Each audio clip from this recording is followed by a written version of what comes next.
اللہ تو اپنا وہ سنایا واقعہ کہ میں ایک مرتبہ حضرت تھانوی قدس اللہ سے رو کے ملفوظات جب آپ مجھے سے بیان فرمایا کرتے تھے تو میں چاہتا تھا کہ لکھ لوں، تو اور لوگ بعض لکھ لیا کرتے تھے، تیز لکھتے تھے، میں تیز لکھ نہیں پاتا تھا تو لکھنے سے رہ جاتے تھے. تو میں نے حضرت سے ذکر کیا کہ حضرت میرا بہت دل چاہتا ہے کہ ملفوظات لکھ لیا کروں، اور لکھا جاتا نہیں اور یاد رہتے نہیں، بھول جاتی ہیں باتیں. تو حضرت نے فرمایا کہ میاں کس چکر میں پڑے لکھنے وکھنے کے. بات یہ ہے کہ پہلے تو جملہ یہ شاہ فرمایا کہ یہ لکھنے کی کیا ضرورت، خود صاحب ملفوظ کیوں نہ بنو، خود صاحب ملفوظ کیوں نہ بنو. حضرت فرماتے میں تو تھرا گیا کہ میں کہاں صاحب ملفوظ بنوں. پھر حضرت نے فرمایا کہ بات دراصل یہ ہے کہ جو حق بات ہوتی ہے اور اللہ جل جلالہ کے دین کی بات جو صحیح بات ہے، فہم سلیم پر مبنی، صحیح فکر پر مبنی، وہ بات جب تمہارے کان میں پڑ گئی اور دل نے اسے قبول کر لیا، کان میں پڑی اور دل نے قبول کر لیا، فرمایا وہ تمہاری ہوگی، چاہے وہ لفظوں میں یاد رہے یا نہ رہے.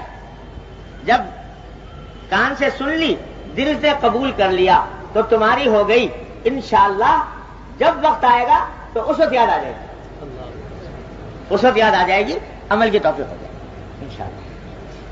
یہی فائدہ ہوتا ہے بھائی بزرگوں سے کی خدمت میں جانے کا، ان کی باتیں سننے کا، کہ وہ ڈالتے رہتے ہیں کانوں میں، اور یہاں تک کہ وہ انسان کی طبیعت میں داخل ہو جاتے ہیں، وقت پر یاد آ جاتا ہے. میں آج سوچتا ہوں کہ حضرت والد ماجد قدس اللہ سے رہو، حضرت ہمارے حضرت ڈاکٹر صاحب قدس اللہ سے رہو، اور حضرت مولانا مسیح اللہ خان صاحب، ان تینوں بزرگوں سے تعلق رہا. اپنا تو حال تباہ تھا ہی، لیکن ان کی خدمت میں اللہ تعالیٰ نے حاضری کی توفیق عطا فرما دی، اور ان کا کرم تھا، ان کا فضل تھا. ان کی ساری عمر اس پر شکر ادا کرے تو بھی ادا نہیں ہو سکتا. تو نہ طلب نہ خواہش نہ کچھ، لیکن وہ زبردستی ڈال گئے، کچھ باتیں پلا گئے، کھانے میں ڈال. اب میں سوچتا ہوں اگر میں لکھنے بیٹھوں نمبر کیا کیا باتیں یاد ہیں، تو نمبر 1 نمبر 2 نمبر 3 کر کے اگر لکھنا چاہوں تو مشکل ہے یاد آنا. لیکن وقت پر کسی نہ کسی وقت پر یاد آ جاتی ہے. اس موقع پر یہی فائدہ ہوتا ہے بزرگوں سے تعلق قائم کرنے. تو اللہ تبارک و تعالیٰ اپنی رحمت سے ان بزرگوں کا دامن ہمیں تھامے رکھنے کی توفیق عطا فرمائے. تو پھر بڑی نعمت ہے، بڑی نعمت. اور بزرگوں کے جس طرح خدمت میں حاضری نعمت ہے اور بات سن لینا نعمت ہے، اسی طرح ان کے ملفوظات، حالات، سوانے یہ پڑھنا بھی اس کے قائم مقام ہو جاتا ہے. تو آج یہ حضرات موجود نہیں ہیں، لیکن الحمدللہ چھوڑ گئے ہیں. یہ سب باتیں لکھی ہوئی بھی ہیں، چھپی ہوئی بھی ہیں، ان کو مطالعے میں رکھنا چاہیے، کام آ جاتے ہیں. خیر چلو، تو یہ کیونکہ بات ذہن میں آئی تھی اور باتیں تھی بڑی کام کی ساری، تو اس واسطے میں نے کہا آپ کو بھی سنا دوں.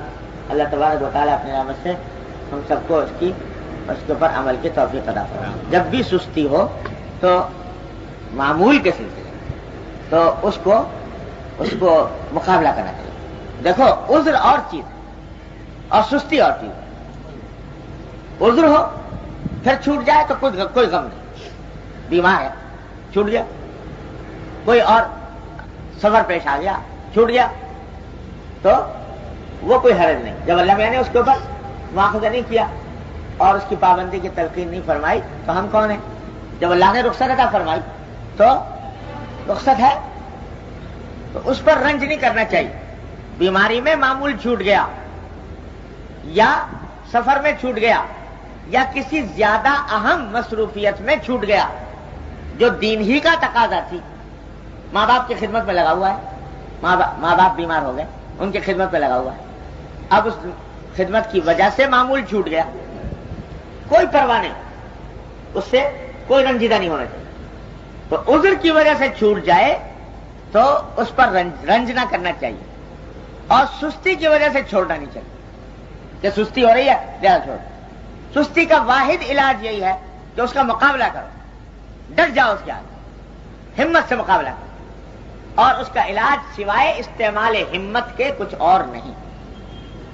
سستی کا علاج بس اس کا مقابلہ یہی ہے. یہ تنہا یہ بات بھی اگر ہماری زندگیوں میں آ جائے، سستی کا مقابلہ، بس سمجھو آدھا کام مار لیا. اس کے بعد اللہ تبارک و تعالیٰ اپنی رحمت سے توفیق عطا فرمائے.